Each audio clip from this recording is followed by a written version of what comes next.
നമസ്കാരം എല്ലാ മാന്യ പ്രേക്ഷകർക്കും പുതിയൊരു എപ്പിസോഡിലേക്ക് സ്വാഗതം. വളരെ കാലങ്ങളായി വീഡിയോ ചെയ്തിട്ട് അതിന് കാരണം എനിക്ക് തൊണ്ടയ്ക്ക് ഒരു ചെറിയ പ്രശ്നം പറ്റി. കുറച്ച് ചികിത്സയും കാര്യങ്ങളൊക്കെ ആയിരുന്നു, സംസാരിക്കാൻ പറ്റാത്തൊരവസ്ഥയിലായിരുന്നു. അതുകൊണ്ടാണ് അങ്ങനെ തൊണ്ടയുടെ ദോഷം മാറാനും ചെയ്ത പാപങ്ങളെല്ലാം തീരാനുമായിട്ട് ഞാൻ കുംഭമേളയിൽ പങ്കെടുക്കാമെന്ന് തീരുമാനിച്ചു. ഓരോ ദിവസം കുംഭമേളയെ കുറിച്ചുള്ള അപ്ഡേറ്റുകൾ വന്നുകൊണ്ടേയിരുന്നു, എല്ലാ അപ്ഡേറ്റുകളും വായിച്ചുകൊണ്ടേയിരുന്നു. അങ്ങനെ ഒരു ദിവസം എന്റെ കുറച്ച് സുഹൃത്തുക്കൾ വിളിച്ച്, ചെന്നൈയിലുള്ള എന്റെ സുഹൃത്തുക്കൾ വിളിച്ചിട്ട് പറഞ്ഞു, ഞങ്ങൾ കുംഭമേളയ്ക്ക് പോകുന്നുണ്ട്, നീ വരുന്നോ എന്ന് ചോദിച്ചു. അന്ന് സത്യം പറഞ്ഞാല് എനിക്ക് പോകാൻ കുറച്ച് സാമ്പത്തിക ബുദ്ധിമുട്ടുകളൊക്കെ ഉണ്ടായിരുന്നതുകൊണ്ട് തന്നെ ഞാൻ ഇല്ല. അപ്പൊ അവര് പറഞ്ഞു കുഴപ്പമില്ല, നമുക്ക് ഒരുമിച്ച് പോകാന്ന് പറഞ്ഞു. അത് കഴിഞ്ഞ് ഞാൻ വീട്ടിൽ ഇത് ഡിസ്കസ് ചെയ്തു. ഞാൻ പറഞ്ഞു, അമ്മ ഞാൻ കുംഭമേളയ്ക്ക് പോകുന്നുണ്ട് എന്ന് പറഞ്ഞപ്പോ അമ്മയാണ് പറഞ്ഞത്, എന്നാ ഞാനും വരുന്നു എന്ന് പറഞ്ഞു. അങ്ങനെ ഞങ്ങൾ കുംഭമേളയ്ക്ക് പോകാൻ തീരുമാനിച്ചു. ട്രെയിൻ ടിക്കറ്റുകൾ ഒരു ജനുവരി 20 കഴിഞ്ഞ് 25 തൊട്ടൊക്കെയാണ് ഞങ്ങൾ ഈ ടിക്കറ്റുകൾ അന്വേഷിച്ചു തുടങ്ങിയത്. ടിക്കറ്റുകൾ ഒന്നും കിട്ടിയില്ല. അങ്ങനെ ദിവസങ്ങൾ കഴിഞ്ഞു. അങ്ങനെ ഒടുവിൽ ഞങ്ങൾക്ക് അങ്ങനെ ഹൈദരാബാദിലേക്ക് ടിക്കറ്റ് കിട്ടി. ഫെബ്രുവരി 11 രാവിലെ 6:45 ശബരി എക്സ്പ്രസിൽ ഞങ്ങൾ ഹൈദരാബാദിലേക്ക് പോകാൻ തീരുമാനിച്ചു. അങ്ങനെ ഞങ്ങൾ തലേന്ന് തന്നെ തിരുവനന്തപുരത്ത് പോയി റെയിൽവേ സ്റ്റേഷനിൽ സ്റ്റേ ചെയ്യുന്നു. 11 രാവിലെ ഞാനും അമ്മയും പിന്നെ ഞങ്ങളുടെ ഒരു ആന്റിയും കൂടെ ചേർന്നിട്ട് ഞങ്ങൾ കുംഭമേളയ്ക്ക് പോകാനായിട്ട് പുറപ്പെടും. അപ്പൊ ഞങ്ങൾ പോയത് എങ്ങനെയാന്ന് വെച്ചാല് രാവിലെ 6:45 ശബരി എക്സ്പ്രസിലാണ്. ശബരി എക്സ്പ്രസ് 12 ഒരു ഉച്ചയോട് കൂടി ഹൈദരാബാദ് എത്തി. ഹൈദരാബാദിൽ എത്തിക്കഴിഞ്ഞാൽ പിന്നെ ഞങ്ങൾ ട്രെയിൻ ടിക്കറ്റ് ബുക്ക് ചെയ്തിരിക്കുന്നത് 13 രാവിലെ 9:30 ധനപൂർ എക്സ്പ്രസിലാണ്. അത് വെയിറ്റിംഗ് ലിസ്റ്റ് ആയിരുന്നു. പക്ഷെ ഞങ്ങൾ അന്ന് 12 ഉച്ചയോട് കൂടി അവിടെ എത്തിയിട്ട് എന്തായാലും പിന്നെ രാത്രി ഫുള്ള് ടൈം കിടക്കില്ല. അങ്ങനെ ഞങ്ങൾ ചാർമിനാറൊക്കെ ഒന്ന് പോയി കണ്ടു. അതിന്റെ മറ്റൊരു വീഡിയോ ഞാൻ ചെയ്യാം. ചാർമിനാർ, ആ ഗോപുരം, അതിന്റെ ഹിസ്റ്ററി ഒക്കെ വെച്ച് ഞാനൊരു വീഡിയോ ചെയ്യാം. ഇപ്പൊ തൽക്കാലം ഞങ്ങൾ 12:45 അവിടെ എത്തി. അന്ന് രാത്രി ഞങ്ങൾ അവിടെ സ്റ്റേ ചെയ്തു. പിറ്റേന്ന് രാവിലെ 9:45 ഈ ധനപൂർ എക്സ്പ്രസിൽ ഞങ്ങൾക്ക് ടിക്കറ്റ് റിസർവ് ആയില്ല. അപ്പൊ ഞങ്ങൾക്ക് തലേന്ന് ഒരാളൊരു ഐഡിയ പറഞ്ഞു തന്നു, നിങ്ങൾ സെക്കന്ദരാബാദ് ഇറങ്ങിയിട്ട് അടുത്ത ദിവസമുള്ള ഈ ധനപൂർ എക്സ്പ്രസിൽ ഒരു തത്കാല റെയിൽവേ സ്റ്റേഷനിൽ ബുക്ക് ചെയ്യാൻ പറഞ്ഞു. അപ്പൊ റെയിൽവേ സ്റ്റേഷനിൽ ടിക്കറ്റ് കിട്ടൂല. അത് വെച്ചിട്ട് നിങ്ങൾക്ക് സ്ലീപ്പറിൽ കയറാം. സ്ലീപ്പറിൽ കയറിയിട്ട് പിന്നെ ടിക്കറ്റ് ഉണ്ടെങ്കിൽ നിങ്ങൾക്ക് എടുക്കാം, ഇല്ലെങ്കിൽ നിങ്ങൾക്ക് എങ്ങനെയാണ് പോകുന്നത് വെച്ചാൽ ആ രീതിയിൽ പോകാന്ന് പറഞ്ഞു. അങ്ങനെ ഞങ്ങൾ ടിക്കറ്റ് സെക്കന്ദരാബാദ് 12:45 ഇറങ്ങി ഒരു 2 മണിക്കുള്ളിൽ തന്നെ ഞങ്ങൾ അടുത്ത ദിവസം പോകാനുള്ള ഒരു ടിക്കറ്റ് എടുത്തു. വെയിറ്റിംഗ് ലിസ്റ്റ് 194 ഞങ്ങൾക്ക് കിട്ടിയത്. വെയിറ്റ് ലിസ്റ്റ് എടുത്ത് ഞങ്ങൾ ആ ടിക്കറ്റ് കയ്യിൽ വെച്ചു. പിറ്റേന്ന് ധനപൂർ എക്സ്പ്രസിൽ ഞങ്ങൾ ആദ്യം വിചാരിച്ചിരുന്നത് ജനറലിൽ കയറി പോകാമെന്നായിരുന്നു. പക്ഷേ ജനറൽ നമ്മൾ ഈ വീഡിയോയിലേക്ക് കാണുന്ന പോലെ തന്നെ ഫുൾ ആൻഡ് ഫുൾ എന്ന് വെച്ചാൽ ട്രെയിനിന്റെ മേലെ കയറി ഇരിക്കാൻ പറ്റുന്നില്ല എന്നേ ഉള്ളൂ. ഈ ജനറലിന് അടുത്ത് അതിന്റെ തൊട്ടടുത്ത് കിടക്കുന്ന ഒരു 2-3-4 കമ്പാർട്ട്മെന്റുകൾ പോക്കാം. അതിലൊക്കെ ഈ ആൾക്കാർ വലിഞ്ഞു കയറും. പക്ഷെ ഈ വലിഞ്ഞു കയറുന്നതുകൊണ്ടുള്ള കുഴപ്പം അടുത്ത സ്റ്റേഷനിൽ, അതായത് സെക്കന്ദരാബാദ് കഴിഞ്ഞിട്ട് വരുന്ന അടുത്ത വലിയ സ്റ്റേഷനിൽ എത്തുമ്പോൾ പോലീസ് കയറും. നമ്മൾ ഈ ജനറൽ ടിക്കറ്റ് എടുത്ത് ഇതിൽ കയറി കഴിഞ്ഞാല്, സ്ലീപ്പറിൽ കയറി കഴിഞ്ഞാൽ ഫൈനും അടിക്കും. അത് ആദ്യം നമ്മൾ യൂട്യൂബിലൊക്കെ വീഡിയോ ഇടുമല്ലോ, അതായത് ഉത്തരേന്ത്യക്കാർ ടിക്കറ്റ് എടുക്കാതെയാണ് കയറുന്നത്, അത് ചിലപ്പോൾ ജനറലിലേ നടക്കൂ. പക്ഷേ അവര് സ്ലീപ്പറിൽ കയറിയാൽ അവർ ഫൈൻ അടിക്കും. അങ്ങനെ ഞങ്ങൾ ഉള്ള വെയിറ്റ് ലിസ്റ്റ് ടിക്കറ്റ് വെച്ച് ഞങ്ങൾ സ്ലീപ്പറിൽ കയറി. ഇരിക്കാൻ സ്ഥലമൊക്കെ ഉണ്ട്, തറയിലൊക്കെ ഇരിക്കാം, വേറെ ആരെങ്കിലും കൂടെയൊക്കെ അഡ്ജസ്റ്റ് ചെയ്യാൻ അങ്ങനെയൊക്കെ ഇരുന്നു. പക്ഷെ ആ കമ്പാർട്ട്മെന്റിലും കുറച്ച് ജനറൽ ആൾക്കാർ കയറിയിട്ടുണ്ടായിരുന്നു. എല്ലാവർക്കും ഒരു 1000-1050 രൂപയൊക്കെ ഫൈനൊക്കെ അടിച്ചു കൊടുത്തു. ഞങ്ങളോട് പറഞ്ഞു, നിങ്ങൾക്ക് ഇതിൽ പോകാം, ടിക്കറ്റ് വല്ലതും കിട്ടുകയാണെങ്കിൽ പറയാമെന്ന് പറഞ്ഞു. അങ്ങനെ ഞങ്ങൾ സെക്കന്ദരാബാദ് ധനപൂർ എക്സ്പ്രസിൽ 13 രാവിലെ 9:30 തൊട്ട് പ്രയാഗ്രാജിലേക്ക് യാത്ര തുടങ്ങി. 13 രാവിലെ 9:30 തുടങ്ങിയ ഞങ്ങളുടെ യാത്ര 14 രാവിലെ 9:30 കൂടി പ്രയാഗ്രാജ് ചിയോക്കി റെയിൽവേ സ്റ്റേഷനിലെത്തി. തരക്കേടില്ലാത്ത ഒരു റെയിൽവേ സ്റ്റേഷൻ, നമ്മുടെ നാട്ടിലെ ഒരു സാധാരണ റെയിൽവേ സ്റ്റേഷൻ പോലെയുള്ളൂ. വളരെ വലിയ റെയിൽവേ സ്റ്റേഷനല്ല, ഭയങ്കര നീളമാണ്. പിന്നെ ടോയ്ലറ്റ് സൗകര്യങ്ങളൊക്കെ ഉണ്ട്. പക്ഷേ ആൾക്കാർ വൃത്തിക്ക് ഉപയോഗിക്കാത്തത് കൊണ്ട് തന്നെയുള്ള വൃത്തികേട് റെയിൽവേ സ്റ്റേഷനിലും ഉണ്ടായിരുന്നു. വൃത്തിയുള്ള ടോയ്ലറ്റ്സ് ഉണ്ടായിരുന്നു. അങ്ങനെ അത്യാവശ്യം പ്രാഥമിക കാര്യങ്ങളൊക്കെ നിർവഹിച്ചപ്പോൾ ഞങ്ങളിങ്ങനെ നോക്കുമ്പോൾ ജനം വന്ന് റെയിൽവേ സ്റ്റേഷനിൽ ഇങ്ങനെ ഇറങ്ങുവാണ്. ഇപ്പൊ നമുക്ക് പ്രയാഗ്രാജിൽ കുംഭമേളയിലേക്ക് പോകാനുള്ള വഴി ആരോടും ചോദിക്കൊന്നും വേണ്ട, നമ്മളിങ്ങനെ നോക്കി നിൽക്കുമ്പോഴേ ഇങ്ങനെ കാണാം ജനം ആ ഫ്ലൈ ഓവർ ഇങ്ങനെ കയറി അതൊരു വഴി കൂടെ ഇങ്ങനെ ഇറങ്ങി ഇങ്ങനെ നടന്ന് അങ്ങനെ പോകുന്നത് നമുക്ക് കാണാൻ പറ്റും. അപ്പോൾ ഇവിടുന്ന് ഏകദേശം ഒരു 10 കിലോമീറ്ററോളം പോയാൽ പ്രയാഗ്രാജിലെത്തി. ഞാൻ ഗൂഗിൾ മാപ്പ് എടുത്ത് വെച്ച് ഏകദേശം ഇത് എവിടെയാണ് സ്ഥലം എന്നുള്ളത് സെർച്ച് ചെയ്തല്ല, ജസ്റ്റ് നമ്മൾ നിൽക്കുന്നത് പ്രയാഗ്രാജ് എവിടെയാണെന്ന് നോക്കി. അങ്ങനെ ഈ ജനക്കൂട്ടത്തിന്റെ പിന്നാലെ ഞങ്ങളെ യാത്ര തുടങ്ങി. ഒരു വലിയ ജനക്കൂട്ടം ആധ്യാത്മികമായ ലക്ഷ്യങ്ങൾക്ക് വേണ്ടി. അവിടെ നമ്മൾ മലയാളികളെ പോലല്ല, വിവിധ സംസ്ഥാനങ്ങളിൽ നിന്ന് വരുന്ന എല്ലാവരും വളരെ ഭക്തി നിർഭരമായ ഒരു അന്തരീക്ഷമാണ്. വളരെയധികം ട്രഡീഷണൽ ആയിട്ടും വളരെ ഭക്തിപൂർവവുമായിട്ടാണ് അവർ വരുന്നത്. അതുകൊണ്ട് തന്നെ എനിക്ക് ഇതിൻ്റെ ഇടയിൽ വീഡിയോ എടുത്ത് നടക്കാനൊക്കെ ഒരുപാട് പ്രയാസങ്ങൾ, മാനസികമായ ബുദ്ധിമുട്ടുകൾ ഉണ്ടായിരുന്നു. നമ്മൾ റീൽസ് ഉണ്ടാക്കാനും അവിടെ പോയിട്ട് ബാക്കിയുള്ള കാര്യങ്ങൾ ചെയ്യാനും അല്ലല്ലോ. ഞാനും പോയത് ഏകദേശം 144 വർഷം കഴിഞ്ഞാൽ മാത്രം നടക്കുന്ന 1881 അവസാനമായി നടന്ന 21ാം നൂറ്റാണ്ടിൽ ഒറ്റത്തവണ മാത്രം നടക്കുന്ന നമ്മുടെ രാജ്യത്ത് നടക്കുന്ന ലോകത്തിലെ തന്നെ ഏറ്റവും വലിയ ഒരു മത കൂട്ടായ്മ അല്ലെങ്കിൽ ഏറ്റവും വലിയൊരു ജനക്കൂട്ടായ്മ തന്നെ നടക്കുന്ന ഈ ഒരു സംഭവത്തിൽ പങ്കെടുക്കാൻ സാധിക്കുക എന്ന് പറയുന്ന ഒരു വളരെ വലിയ കാര്യമായിട്ട് കാണുന്നു. ഇതിനെ അന്ധവിശ്വാസമെന്നോ വിശ്വാസമെന്നോ അല്ലെങ്കിൽ എന്ത് വേണമെങ്കിലും നിങ്ങൾക്ക് വിളിക്കാം, ബട്ട് ഐ ഡോണ്ട് കെയർ. അതിൽ പങ്കെടുക്കണം. നമ്മുടെ രാജ്യത്തിന്റെ ഒരു പൈതൃകത്തിന്റെ ഭാഗമായതുകൊണ്ട് തന്നെ അതിൽ പങ്കെടുക്കണമെന്ന് എനിക്ക് വളരെ വലിയ ആഗ്രഹമുണ്ടായിരുന്നു. അങ്ങനെയാണ് ഞാൻ പോയത്. കൂടെ അമ്മയും കൂടി എന്നത് എനിക്ക് ഏറ്റവും സന്തോഷകരമായ കാര്യം. അങ്ങനെ ഞങ്ങൾ നടന്ന് ഒരു മെയിൻ റോഡിലെത്തിയപ്പോൾ അവിടെ ഒരുപാട് ഉത്തർപ്രദേശ് RTC, അവിടുത്തെ KSRTCകൾ നിരന്ന് നിൽക്കുന്നു, ഇലക്ട്രിക് ബസ്സുകൾ നിൽക്കുന്നു. ഇത് പ്രയാഗ്രാജിലേക്കാണ്, അതിൽ കയറാം. 20 രൂപയാണ് അവിടെ നിന്നുള്ള ചാർജ്. അങ്ങനെ ഞങ്ങൾ വന്നൊരു ഇലക്ട്രിക് ബസ്സിൽ കയറി. ബസ് സ്വാഭാവികമായിട്ടും ഫുള്ളാണ്. വരുന്ന ആൾക്കാർ ഇങ്ങനെ കയറി നിറഞ്ഞുകൊണ്ടിരിക്കണം. ബസ്സുകൾ ഇങ്ങനെ ടൈം ലിമിറ്റ് ഇല്ല, സ്പെഷ്യൽ ബസ്സുകളാണ്. ഇങ്ങനെ ബസ്സുകൾ വന്നുകൊണ്ടേയിരിക്കുന്നു, ആൾക്കാർ കയറിക്കൊണ്ടേയിരിക്കുന്നു. ബസ്സുകൾ വരുന്നു, ആൾക്കാർ കയറുന്നു. ഞങ്ങൾ നടക്കുമ്പോൾ തന്നെ റോഡിൽ 100 കണക്കിന് ആൾക്കാരുണ്ട്. അങ്ങനെ ഞങ്ങൾ ബസ്സിൽ കയറി 20 രൂപ കൊടുത്ത് പ്രയാഗ്രാജ് എന്ന അല്ലെങ്കിൽ നമ്മുടെ ഈ ത്രിവേണി സംഗമത്തിന്റെ അടുത്തുനിന്ന് ഏകദേശം ഒരു 5-6 കിലോമീറ്ററിനുള്ളിൽ ഈ ബസ് എത്തി. അവിടെ വരെ ബസ് അലൗഡ് ഉള്ളൂ, അത് കഴിഞ്ഞ് ബസ് വിടില്ല. കാരണം വെച്ചാൽ ജനം ഇങ്ങനെ ഒഴുകിക്കൊണ്ടിരിക്കുകയാണ്. അതിൻ്റെ ഇടയിൽ ബസ്സുകളും കൂടെ വന്നാൽ ശരിയാവില്ല. 2 വീലർ പോകുന്നുണ്ട്, കാറ് പോകുന്നുണ്ട്, ചില ഓട്ടോറിക്ഷയൊക്കെ പോകുന്നുണ്ട്, പക്ഷെ അതൊക്കെ ബ്ലോക്ക് ആകുന്നു. അങ്ങനെ ഞങ്ങൾ അവിടെ ഇറങ്ങി. അവിടെ കുറച്ച് ഫ്രൂട്ട്സ് ഒക്കെ വെക്കുന്നുണ്ടായിരുന്നു. അമ്മ അപ്പോൾ കുറച്ച് ഫ്രൂട്ട്സ് ഒക്കെ മേടിച്ചു. ഞങ്ങൾ രാവിലെ റെയിൽവേ സ്റ്റേഷനിൽ ഇറങ്ങിയിട്ട് ആകെ കഴിച്ചത് 2 സമൂസയൊക്കെ ആയിരുന്നു. അങ്ങനെ അതും കഴിച്ചത് കൊണ്ട് ഞങ്ങൾ പിന്നെ അവിടുത്തെ ഒരു കടയിൽ കയറി അവിടുത്തെ പൂരിയും എന്തോ ഒരു സ്പെഷ്യൽ കറിയും ഒക്കെ കഴിച്ചു. മേടിച്ചാണ് കഴിച്ചത്. കാര്യം അവിടെയൊക്കെ മിക്കപ്പോഴും ഡിസെൻട്രിക് അസുഖങ്ങളൊക്കെ വരാനുള്ള സാധ്യത വളരെ കൂടുതലാണ്. നിങ്ങൾ ഭക്ഷണം കഴിക്കുമ്പോൾ എപ്പോഴും വെള്ളം, മിനറൽ വാട്ടർ തന്നെ മേടിക്കുക. ഭക്ഷണം പിന്നെ ഈ ചൂടാക്കി വരുന്നതുകൊണ്ട് വലിയ പ്രശ്നമില്ല എന്ന് കരുതാം. അങ്ങനെ ഞങ്ങൾ അവിടെ നിന്ന് നടത്തം ആരംഭിച്ചു.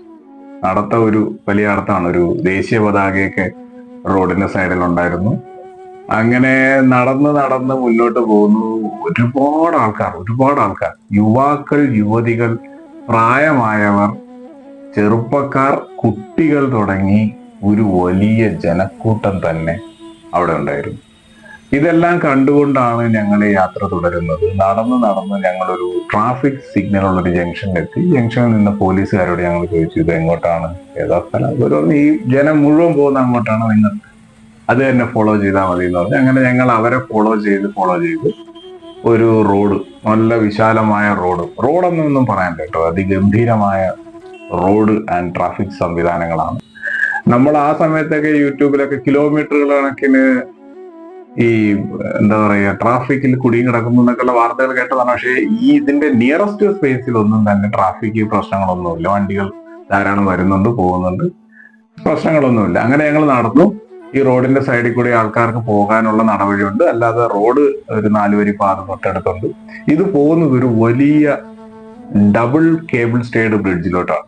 അതാണ് ഗംഗാ നദിക്ക്, അത് ആ പ്രയാഗ്രാജിലോട്ടുള്ള നദിയുടെ കുറുകെ കിടക്കുന്ന പാലമാണ്. അവിടെ നോക്കിയാൽ തന്നെ താഴെ നമുക്ക് ടെന്റ് സിറ്റിയുടെ ഒക്കെ ആരംഭം കാണാം. അതൊക്കെ ഒരു 5% മാത്രമേ ഉള്ളൂ.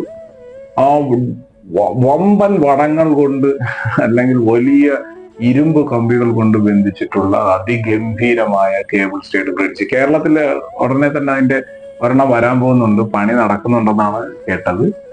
ഇത് അവിടെ ഓൾറെഡി ഉള്ള ഒരു വലിയ ബ്രിഡ്ജാണ്, അതിഗംഭീര ബ്രിഡ്ജ്. ധാരാളം ആൾക്കാർ പോകുന്നുണ്ട്, വാഹനങ്ങൾ പോകുന്നുണ്ട്. ഞങ്ങൾ ഇവർക്ക് നടുക്കൂടെ നടക്കുന്നു. അങ്ങനെ ആൾക്കാരെല്ലാം ഹരഹര മഹാദേവ വിളിച്ചിട്ടും ജയ് ശ്രീറാം വിളിച്ചിട്ടും ഭക്തി സാന്ദ്രമായ അന്തരീക്ഷം. ഈ ഗ്രൂപ്പുകൾ പോകുന്നുണ്ട്, ഗ്യാങ്ങുകൾ. അപ്പൊ അവരെല്ലാരും ഓരോ കളറ് പതാകകൾ പിടിച്ചിട്ടുണ്ട് ഇയാളെ മനസ്സിലാകാനായിട്ട്.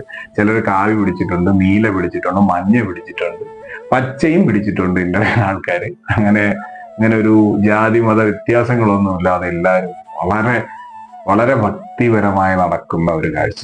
അപ്പോൾ ഞങ്ങളെല്ലാം വളരെ ത്രില്ലിലാണ്. അതായത് 144 വർഷത്തിൽ ഒരിക്കൽ നടക്കുന്ന, ഭാരതത്തിൽ നടക്കുന്ന ലോകത്തിലെ ഏറ്റവും വലിയ ആത്മീയ ഉത്സവത്തിന്റെ ഭാഗമാകാൻ ഞങ്ങൾക്ക് സാധിച്ചത് ഞങ്ങൾ വളരെ സന്തോഷവാന്മാരാണ്. എന്നാലും ഞങ്ങൾ സ്പോട്ടിലെത്തി. ഇത്രയും നാൾ ഇവിടെ എങ്ങനെ എത്തും എന്നായിരുന്നു. ഞങ്ങൾ ആ സ്പോട്ടിലെത്തി. അതിൽ വളരെയധികം സന്തോഷത്തോടു കൂടിയാണ് ഞങ്ങൾ നടന്നത്. അങ്ങനെ ഞങ്ങൾ ഈ ജനക്കൂട്ടത്തോടൊപ്പം നടന്ന് ഒരു റോഡൊക്കെ ക്രോസ് ചെയ്ത് ഞങ്ങൾ ഒരു സ്ഥലത്തെത്തി.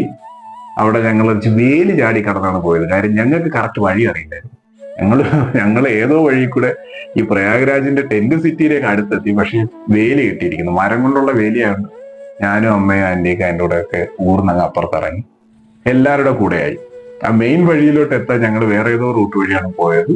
എല്ലാവരും നടക്കുന്നു. അപ്പൊ നമ്മൾ വിചാരിക്കുന്ന പോലെ തന്നെ അവിടെ ലക്ഷക്കണക്കിന് ആൾക്കാരുണ്ട്. ലക്ഷക്കണക്കിന് ആൾക്കാരുണ്ടെങ്കിൽ കോടിക്കണക്കിന് ആൾക്കാർക്ക് നിൽക്കാനുള്ള സ്ഥലവും അവിടെ ഉണ്ട്. ഞങ്ങളിപ്പോ നടക്കുന്ന വഴിയിലൂടെ തന്നെ ഏകദേശം 1000കണക്കിന് ആൾക്കാർ മുമ്പിലും പുറകിലോട്ട് ഒഴുകിക്കൊണ്ടിരിക്കുന്നു. പക്ഷെ നല്ല സ്പേസും ഉണ്ട്, ഇഷ്ടംപോലെ സ്ഥലമുണ്ട്. വഴിയരികിലൊക്കെ ആയിട്ട് ഒരുപാട് മാല വിൽപ്പനക്കാർ, വള വിൽപ്പനക്കാർ, അങ്ങനെ കച്ചവടക്കാരൊക്കെ ഒരുപാട് ആൾക്കാരുണ്ട്. ഞങ്ങൾ അങ്ങനെ നടന്ന് ടെന്റ് സിറ്റിക്കകത്തായി. അവിടെ ചെന്ന് അന്വേഷിച്ചപ്പോഴാണ് പറഞ്ഞത് ഇനി ത്രിവേണി സംഗമത്തിലേക്ക് എത്താൻ ചുരുങ്ങിയത് ഒരു 3-4 കിലോമീറ്റർ കൂടെ ഉണ്ട്. 3-4 കിലോമീറ്റർ കൂടെ ഉണ്ട്. അതായത് ആദ്യം 10 കിലോമീറ്റർ എന്ന് പറഞ്ഞത് ഈ ടെന്റ് സിറ്റി തുടങ്ങുന്ന അവിടെ എത്താനാണ്. അവിടെ നിന്ന് പിന്നെയും നമ്മളൊരു 3-4 കിലോമീറ്റർ നടന്നാൽ മാത്രമേ ഈ കുംഭമേള നടക്കുന്ന അല്ലെങ്കിൽ ത്രിവേണി സംഗമം എന്ന് പറയുന്ന പുണ്യഭൂമിയിൽ എത്താൻ സാധിക്കുള്ളൂ. നടക്കാൻ കഴിവുള്ളവന്മാർ മാത്രം പോവുക. നടന്ന് കെട്ടണം. നടന്ന് നിങ്ങളുടെ മുട്ടിന്റെ താഴോട്ട് കാല് പിന്നെ യാന്ത്രികമായി ചലിക്കാന്ന് പറയില്ല, പിന്നെ നിങ്ങൾ നടക്കണം. ഈ കാല് താനേ ഇങ്ങനെ അങ്ങ് പോകും. അങ്ങനെ ഞങ്ങൾ നടന്നു. അവിടെ ചെന്ന് ഒരുപാട് എക്സിബിഷനുകൾ നടക്കുന്നു. പല സംസ്ഥാനങ്ങൾ സ്റ്റാൾ ഇട്ടിട്ടുണ്ട്. ജമ്മു കാശ്മീർ, ഹരിയാന, പഞ്ചാബ്, ഇങ്ങനെ പല സംസ്ഥാനങ്ങൾ സ്റ്റാളുകൾ ഇട്ടിട്ടുണ്ട്. അപ്പൊ സ്റ്റാളുകളൊക്കെ നോക്കി അമ്മയൊക്കെ എന്തൊക്കെ 1-2 സാധനങ്ങളൊക്കെ പർച്ചേസ് ചെയ്തു. അതിനുള്ളിൽ ഒരു വലിയ ഹാൾ, ഒരു എക്സിബിഷൻ ഹാൾ നടക്കുന്നു. പല സംസ്ഥാനങ്ങൾ, അതുപോലെ പല വകുപ്പുകൾ, ഖാദി, കൈത്തറി, പിന്നെ ഈ കരകൗശല വസ്തുക്കളുള്ളത്, കളിപ്പാട്ടം ഉണ്ടാക്കുന്ന കമ്പനികൾ, അങ്ങനെ പല വകുപ്പുകളുടെ സ്റ്റാളുകൾ. അതെല്ലാം കയറി കണ്ടു. കണ്ടു കഴിഞ്ഞ് ഞാൻ ഇറങ്ങി. അപ്പോ പുറത്തേക്കെത്തി നോക്കിയപ്പോൾ അത് അവിടെ ഒരു കവാടം. നിങ്ങൾ പുണ്യഭൂമിയിലേക്ക് കാലെടുത്ത് വെക്കാൻ പോവുകയാണ്. ആ കവാടം കണ്ടപ്പോൾ ഞങ്ങൾ ശരിക്കും ഭയങ്കര ഒരു സന്തോഷമായി. അങ്ങനെ ഞങ്ങൾ നേരെ നടന്ന് കവാടത്തിലൂടെ അകത്തേക്ക് കയറി. ജനം 4 ഭാഗത്തുനിന്ന് ഒഴുകിയെത്തുകയാണ്. ഞങ്ങൾ ഏതോ ഒരു വഴി കൂടെ ഇവിടെ എത്തിയപ്പോൾ അതൊരു ട്രൈ ജംഗ്ഷൻ പോലത്തെ ഒരു സ്ഥലം. 4 സ്ഥലത്തുനിന്നും ആൾക്കാരിങ്ങനെ ഒഴുകി വന്നുകൊണ്ടേയിരിക്കുന്ന ഒരു സ്ഥലം. 1,00,000 പേര് അവിടെ വരുന്നുണ്ട്, 1,00,000 പേര് അതുപോലെ പോകുന്നുണ്ട്.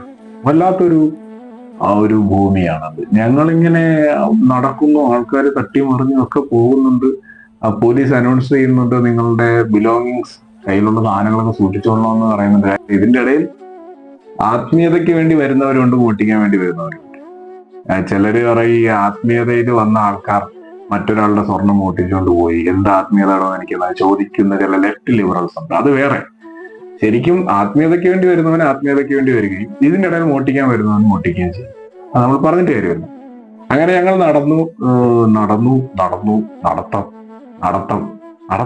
നടത്തം പിന്നെയും മഹാനടത്തം, മഹാകുംഭമേള പോലെ തന്നെ മഹാനടത്തം. 2 സൈഡുകളിലുമായിട്ട് ധാരാളം കച്ചവടക്കാർ, മാലകൾ വിൽക്കുന്ന കച്ചവടക്കാർ, പല തുണിത്തരങ്ങൾ വിൽക്കുന്ന കച്ചവടക്കാർ. നടത്തം കുറെ ചെല്ലുമ്പോൾ ഒരു ചെറിയൊരു കുഞ്ഞു കയറ്റമുണ്ട്. ആ കുഞ്ഞു കയറ്റത്തിന്റെ അവിടെ ബോർഡും എഴുതിയൊക്കെ വെച്ചിട്ടുണ്ട്. അങ്ങനെ ആ ചെറിയ കയറ്റം, ആ കയറ്റത്തിന്റെ അവിടെ ഇങ്ങനെ ജനം നിറഞ്ഞു നിൽക്കുന്നു.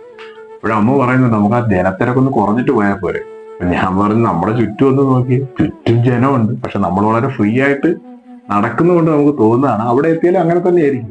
അങ്ങനെ ഞങ്ങൾ നടന്ന ആ കുന്നിന്റെ മേലെ എത്തിയിട്ട് ഞാൻ പുറകിലോട്ട് നോക്കുമ്പോൾ ജനം ഒഴുകുകയാണ്. പക്ഷെ ഞങ്ങൾ നിൽക്കുന്നതിന് ചുറ്റും ആളില്ല. നമുക്ക് ആ തലകൾ ഇങ്ങനെ കാണുമ്പോൾ ജനത്തിരക്ക് തോന്നിക്കും. ജനത്തിരക്ക് ഉണ്ട്, ശരിക്കും അത് ലക്ഷക്കണക്കിന് ആൾക്കാർ അവിടെ ഉണ്ട്. അങ്ങനെ ഞങ്ങൾ ആ കയറ്റത്തിൽ ചെന്നു. താഴേക്ക് നോക്കുമ്പോൾ അതാ നമ്മുടെ ലക്ഷ്യസ്ഥാനം.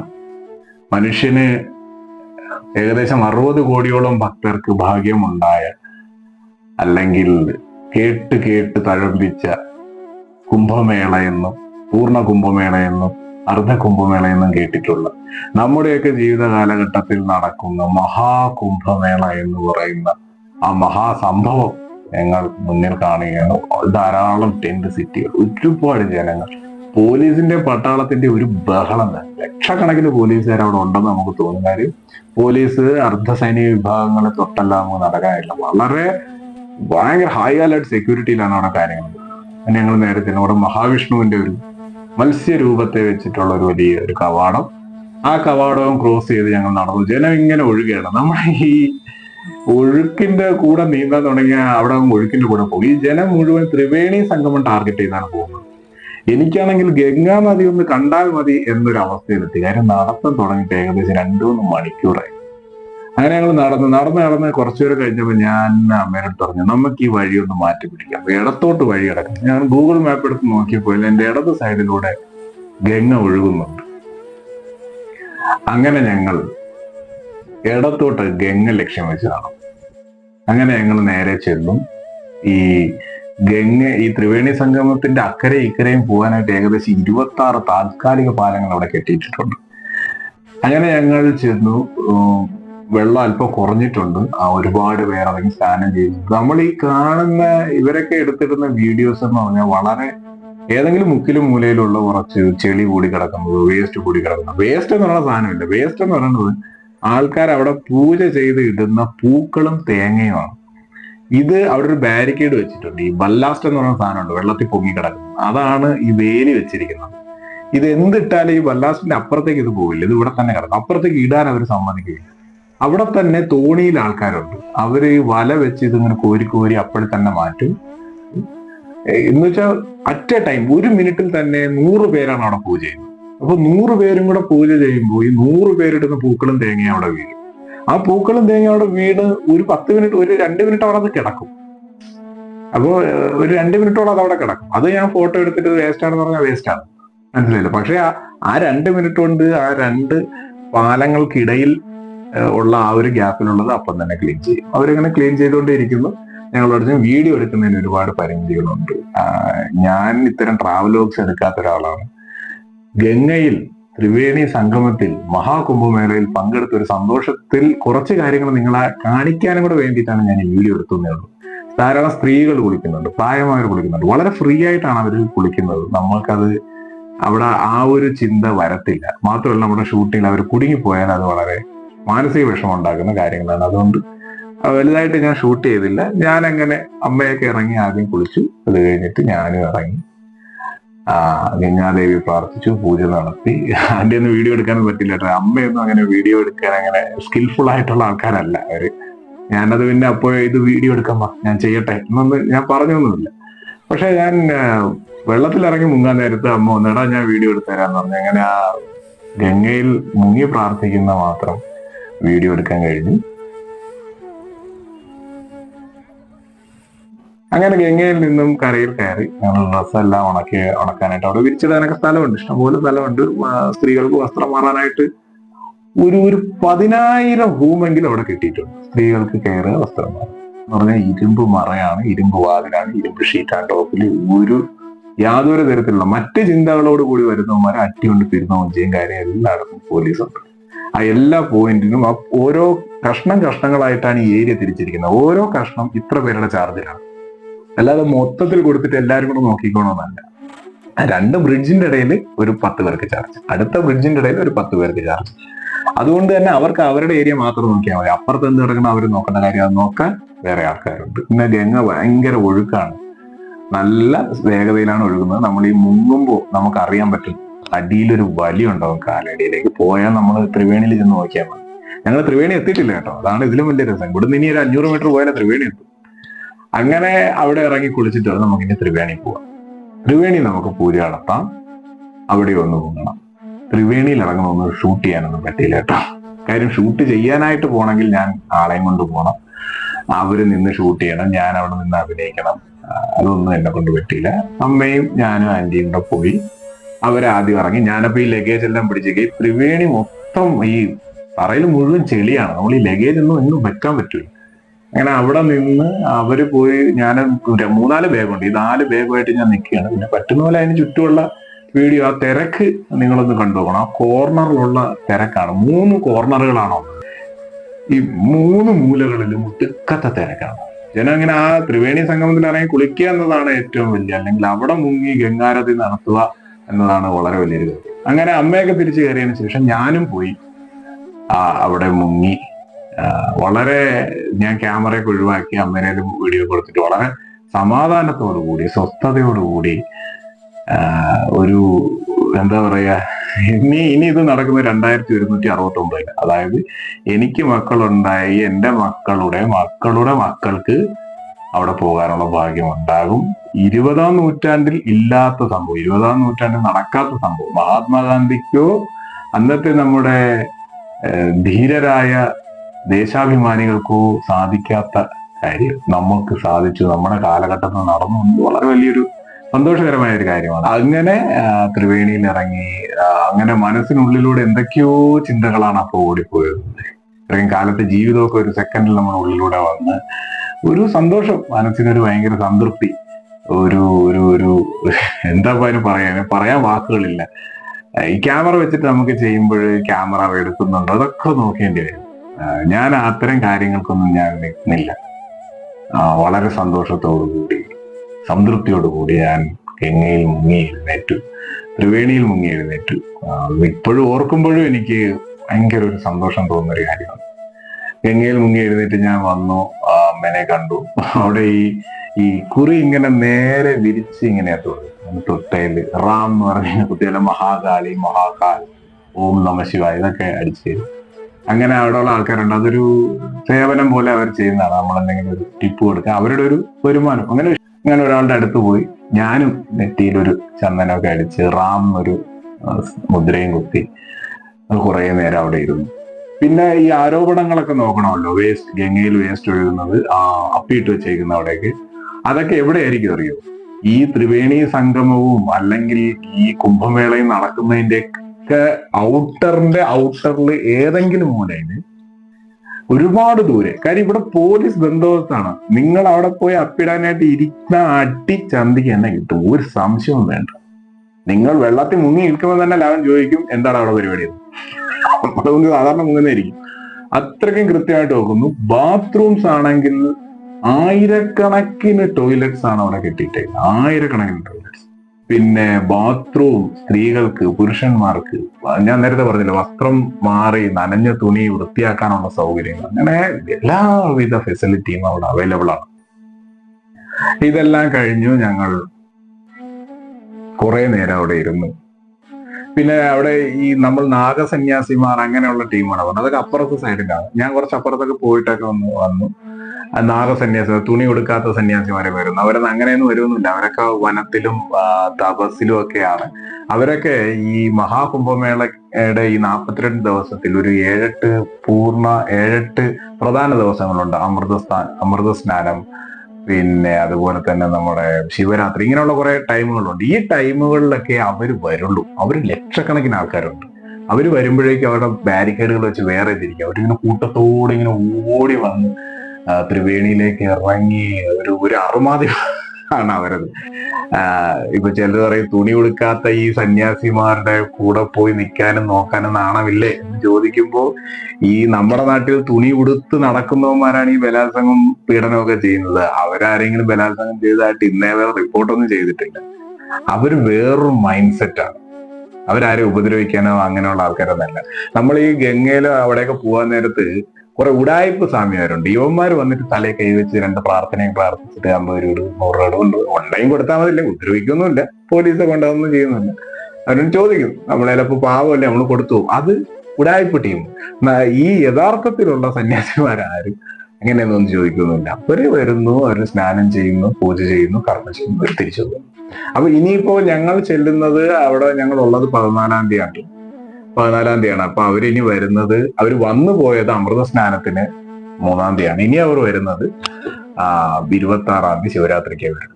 പിന്നെ വേറൊരു ആരോപണം ഉണ്ടായിരുന്നു, കുംഭമേളയുടെ ഒരു കോർണർ ഇങ്ങനെ കാണിച്ചിട്ട് അതിന്റെ നടുക്കൂടെ ഒരു വേലി കെട്ടി, ഇപ്പുറത്ത് സാധാരണക്കാർ, ഇപ്പുറത്ത് VIP ഏരിയ ഒഴിഞ്ഞു കിടക്കുന്നു, ഇപ്പുറത്ത് ഭയങ്കര തിരക്ക്. ഈ ഒഴിഞ്ഞു കിടക്കുന്നു എന്ന് പറയുന്ന ഒരു ഏരിയ ഉണ്ടല്ലോ, ആ പിക്ചറിൽ കാണിക്കുന്നത്, ആ ഒഴിഞ്ഞു കിടക്കുന്ന ഏരിയയിലാണ് ഞങ്ങളത് കുളിക്കുന്നത്. ഞാൻ കുളിച്ച ഏരിയയില്ലേ, അത് ഒഴിഞ്ഞു കിടക്കുന്ന ഏരിയ.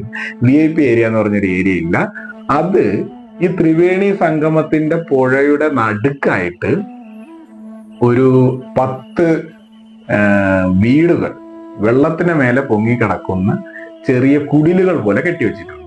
VIP എന്ത് ചെയ്യുമെന്ന് പറഞ്ഞാൽ, ഇവിടുന്ന് ഗംഗ ഈ ത്രിവേണിയുടെ അവിടെ നിന്ന് ഏകദേശം ഒരു 10 കിലോമീറ്റർ അപ്പുറത്ത് ഹെലിപാഡ് ഉണ്ട്. അവിടെ ഹെലികോപ്റ്ററിൽ വന്നിറങ്ങി ഈ ഹെലികോപ്റ്ററിലേക്ക് റോന്തി വിട്ടുന്നതൊക്കെ കാണാം. അത് ടൂറിസത്തിന്റെ ഭാഗമായിട്ടുള്ള ഹെലികോപ്റ്റർ ഉണ്ട്, സുരക്ഷാ ഹെലികോപ്റ്ററും ഉണ്ട്. രണ്ടും അവിടെ റോന്തി വിട്ടു. അവിടെ ഹെലിപാഡിൽ ഇറങ്ങി അവിടെ നിന്ന് ബോട്ടിൽ കയറി നേരെ ഈ ത്രിവേണി സംഗമത്തിന്റെ നടുക്ക് കെട്ടിയിട്ടിട്ടുള്ള ഇവിടെ വരും. അവരുടെ ഹൈ ബന്ദോബസ്തിലുള്ള ഹൈ അലർട്ടിലുള്ള ഏരിയ ആണ്. അവിടെ വന്നിട്ട് അവരവിടെ മുങ്ങിക്കുളിച്ചിട്ട് അതേ ബോട്ടിൽ കയറി അവർ തിരിച്ചു പോകും. സാധാരണക്കാരെ അവരൊരു കാര്യത്തിലും അവർ വരുന്നു എന്നതിന്റെ പേരിൽ അവരാരും ബുദ്ധിമുട്ടിക്കാറില്ല. വളരെ സന്തോഷത്തോടു കൂടി അവിടെ ഇരുന്നു. ഞാൻ കുറച്ച് 1-2 പേരൊക്കെ ആയിട്ട് കുറച്ചു നേരം ആത്മീയ കാര്യങ്ങളൊക്കെ സംസാരിക്കാൻ, ഹിന്ദിയാണോ അപ്പൊ ആദ്യം എനിക്ക് മനസ്സിലായിട്ടില്ല, എന്തായാലും സംസാരിച്ചു, കുറച്ച് കാര്യങ്ങൾ സംസാരിച്ചു. ഇതിന്റെയൊക്കെ ഒരു ചരിത്രം എന്താണെന്നൊക്കെ ഉള്ളതൊക്കെ അവർ കുറെയൊക്കെ പറഞ്ഞു തന്നു. ചരിത്രമൊക്കെ എല്ലാവർക്കും അറിയാമായിരിക്കും, ഒരുപാട് വീഡിയോകൾ കണ്ടിട്ട് ഞാനത് പറഞ്ഞ് നിങ്ങളെ ബോറടിപ്പിക്കാൻ നിൽക്കുന്നില്ല. അങ്ങനെ നൂറ്റാണ്ടിൽ ഒരിക്കൽ അല്ലെങ്കിൽ 2 നൂറ്റാണ്ട് കൂടുമ്പോൾ ഒരിക്കൽ മാത്രം നടക്കുന്ന മഹാകുംഭമേള എന്ന ഈ മഹാസംഭവത്തിൽ പങ്കെടുക്കാൻ സാധിച്ച സന്തോഷത്തിൽ ഞങ്ങൾ ഗംഗയോട് വിട പറയാൻ മനസ്സില്ലാതെ ആണ് ശരി. ഞങ്ങളൊരു 9:30 ചിയോക്കി റെയിൽവേ സ്റ്റേഷനിൽ ഇറങ്ങിയ ഞങ്ങൾ ഒരു 2:30-3 മണിയോട് കൂടി ഗംഗയിൽ എത്തുകയും ത്രിവേണിയിൽ ഒരു 4 മണിയോടെ കുളിക്കുകയും ചെയ്തു. ഒരു 5 മണി വരെയൊക്കെ ഞങ്ങൾ അവിടെ കുറെ കറങ്ങി തിരിഞ്ഞു നിന്നു. അവിടെ നിന്ന് പോകാൻ മനസ്സ് വരുന്നില്ല. പിന്നെ നാട്ടിലുള്ളവരെ കുറച്ചുപേരെയൊക്കെ വിളിച്ചു. അങ്ങനെ ഞങ്ങൾ അവിടെ നിന്ന് മറ്റൊരു മഹാലക്ഷ്യത്തിലേക്ക് യാത്രയായി, അയോധ്യ. എന്തായാലും പ്രയാഗ്രാജ് വരെ പോയി, ഇനി അയോധ്യയിലേക്ക് പോകണം. അവിടെ നിന്നൊരു പ്രയാഗ്രാജ് നമ്മൾ നിൽക്കുന്ന ത്രിവേണിയിൽ നിന്നും മെയിൻ റോഡിലേക്ക് ഏകദേശം ഒരു 3-4 കിലോമീറ്റർ ഉണ്ട്. അവിടെ എത്തിക്കഴിഞ്ഞാൽ അവിടെ നിന്ന് 5 കിലോമീറ്ററിനുള്ളിലാണ് പ്രയാഗ്രാജ് ജംഗ്ഷൻ റെയിൽവേ സ്റ്റേഷൻ. അതൊരു ഗംഭീര റെയിൽവേ സ്റ്റേഷനാണ്.